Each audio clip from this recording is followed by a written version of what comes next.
I hope that the main takeaway from this slide is that you recognize that there are many possible elements of an application that any given program might request. But the key is that very few programs do it similarly to any others. That is, the requirements for any given program are usually different from any other program you might want to apply to. So when you are applying to graduate schools and you are applying to programs that you might want to be a part of, be sure to pay careful attention to their websites, wherever they list exactly what they need to be part of their application, because your experience will vary and their expectations will vary. Of the traditional elements you might need to apply to graduate school, a fairly standard one will be the application form. This typically just includes presenting very basic information about yourself that the school needs for administrative purposes, but it might contain other elements that are actually even listed on this page, and I'll mention that when I get to them. You will almost always be required to present your official transcripts from your undergraduate institution or undergraduate institutions if you attended several. Sometimes you will be required to submit what might be considered an admissions test. This could be things like the GRE, the GMAT. In the case of legal law, you would need an LSAT. And typically these are what are used. So I said there was a question in the question and answer, so I'll also touch on that here, which is these sorts of tests are usually used to compare students across schools because it is often difficult to compare marks from one institution to another, especially if they're on different grading scales. Like McMaster uses a 1 to 12 scale, I believe. And we, of course, use the 0 to 100 here. So it's often very difficult for institutions to directly compare students. So they use metrics like the graduate record exam to be able to afford them some ability to make the comparisons across students.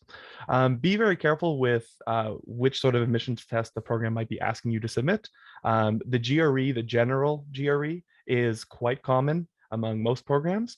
Some programs, however, might have waived this requirement, especially over the pandemic. Others might want subject-specific GREs. So do be very careful in paying careful attention, I suppose, to this particular detail as to which tests that they may want. You will also be expected to present your resume or more likely a CV. So this, in addition to say your transcripts, will ideally help to present sort of what you've been doing with your time over the last few years, or what are the sort of things that you've done and potentially accomplished. And you might sort of expand upon some of those particular things contained in your CV or your transcripts in your letter of intent.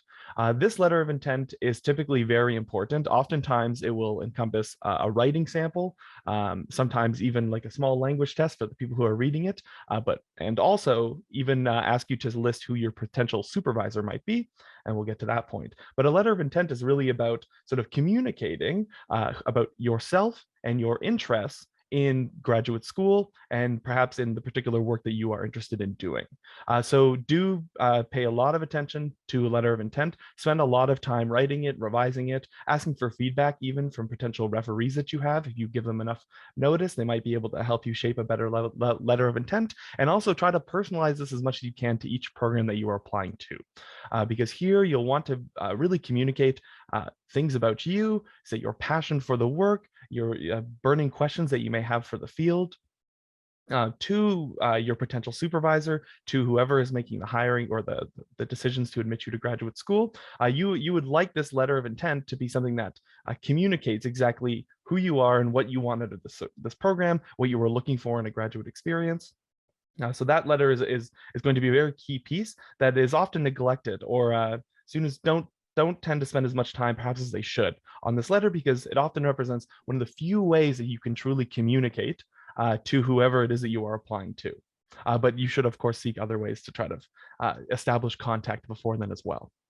So you might ask to be provided a writing sample, or ask to answer some short questions, typically a paragraph or two in length. These might naturally find themselves as part of the application form. You might be essentially asked to do this as part of your letter intent. So be careful as to what they might sort of specify for that. It's not always a requirement. Typically, there will be written portions of your overall application, and this might cover it for a school, but alternatively, they might like to see a demonstration of your ability to write in a professional academic manner. You might be asked to provide a language test, especially if you are an international student applying. In my personal experience, this was quite rare to see, but I have seen it as a requirement, so do check if that's sort of required, especially if you're an international student applying abroad. You will ask to be provided 3 letters of reference, usually, sometimes 2. And these should come from supervisors, and I'll touch on the next slide as to how you might go about this and who you might ask to provide a reference. And you might also be asked to specify who you are intending to work with when you apply to the graduate program. Some programs work a little different in that they're sort of supervised by all of the professors in the area. That happens frequently in psychology, where I'm from, but also often you are working one-on-one with an individual supervisor. Your intention is to apply directly to them. And usually in your letter of intent, there should be a bit of space dedicated towards saying who you want to work with and why. Particularly, are they doing interesting recent work that you would like to work with them for? Do you have sort of a question about their work that you would like to explore with them? These are sorts of details that you might want to include right at the end of your letter.